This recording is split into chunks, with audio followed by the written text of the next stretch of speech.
Well, good morning, good afternoon, wherever you are. Hello, happy Monday. Charmaine and I are absolutely thrilled that we are at the end of week 2. I don't know if where has the time gone? I'm shocked that Charmaine, we are entering into module 3, I week know. 3. Where did it go? Seems like just yesterday we were going, okay, do we have everything ready? Are we ready to go? All right, just a couple of quick things before I turn it over to Charmaine for the guts, if you will, of the feedback for this week and the preview for next. Oh gosh, now I just had one of those little brain synapses. Oh well, it'll climb in here. One thing that I wanted to just kind of mention was just massively appreciate all the honesty and vulnerability from all of you, not only in your discussion posts, but in your journal assignment, your journals and in your story assignments. And just mind blowing when people say that the online environment is not as robust or not as personal as the face to face. I have to always come back to the classes that I've had in my past, facilitated or taken, and in particular the storytelling workshop, where you all are bearing some really incredible Mhm. stories from your past. And so thank you for all of that. I know Charmaine and I appreciate it very much because you make our points for us. So it's a pretty easy gig facilitating this course from that perspective.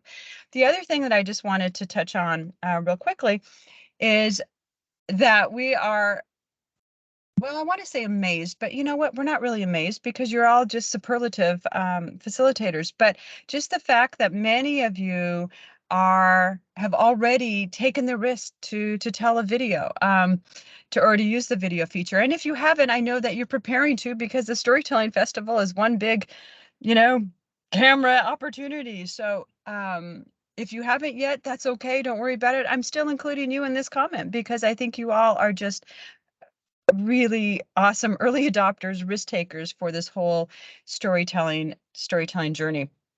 And the only thing I want to point out is after last week's video, I was looking at it going, boy, I think my nose was bothering me because I was scrunching it up, and I mean, then I'm going, okay, people, if I can be on camera and have all those little idiosyncrasies, you can too. So with that, I still haven't figured out what it was that I was going to say that evidently I didn't write down. So if it occurs to me while Charmaine is going through, oh, I know what it was.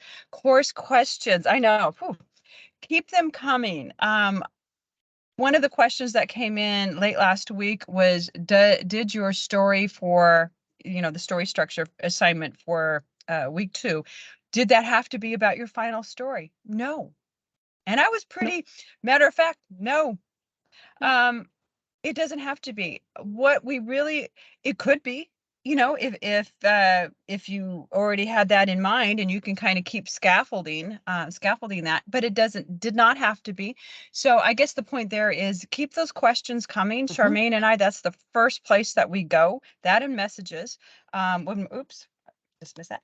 When we are looking at the course. So again, thank you very much for that. And with that, I will take myself off a camera so I can take a sip of coffee without worrying about how that looks on camera, and turn it over to Miss Charmaine. So to you, my dear. Thank you.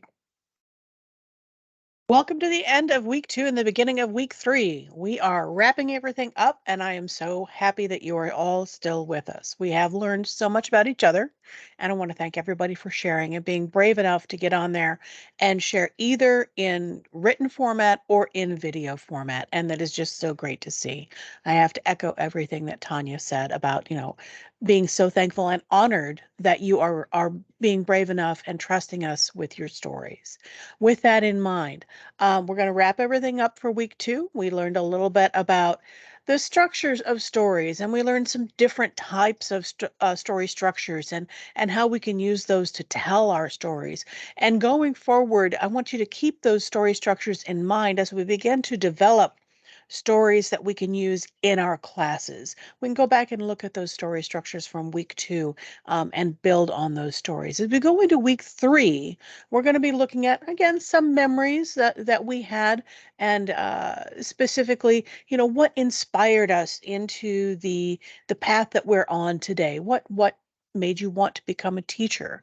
Why do you want to teach? Why did you want to go into your field of study? Some of you have already shared on that, so feel free to expand on that and develop it more if you would like, or pick a different memory if you would like as well. One of the other things we're going to look at is we're going to look at how we tell stories about other people, keeping in mind that stories about other people, if those people are still alive and with us today, those stories still belong to them. And so it's important that we get permission from them to tell their stories. And if it's a story about another individual who is no longer with us, then of course we have to look into proper research and, of course, copyright guidelines. So again, that ties into the academia surrounding storytelling and how we share stories about other people. I'm going to cough in a moment. Excuse me. And how we can then take that information about perhaps individuals in our field of expertise that we would like to share and bring that into our classroom. Tanya, I have nothing else to say. I'm need to take a drink of water. I'm going to turn this back over to you. All righty, I'll turn my camera back on while she is getting her water. I have nothing else to say. As usual, Charmaine just brought it home. So I guess the only thing I have to say is welcome to week 3, module 3, and we are, gosh, almost halfway done. I know. Happy I dance, know. everybody. You're doing fantastic, and see you on the boards. Glad to see Bye. everybody. See you in a bit. Bye.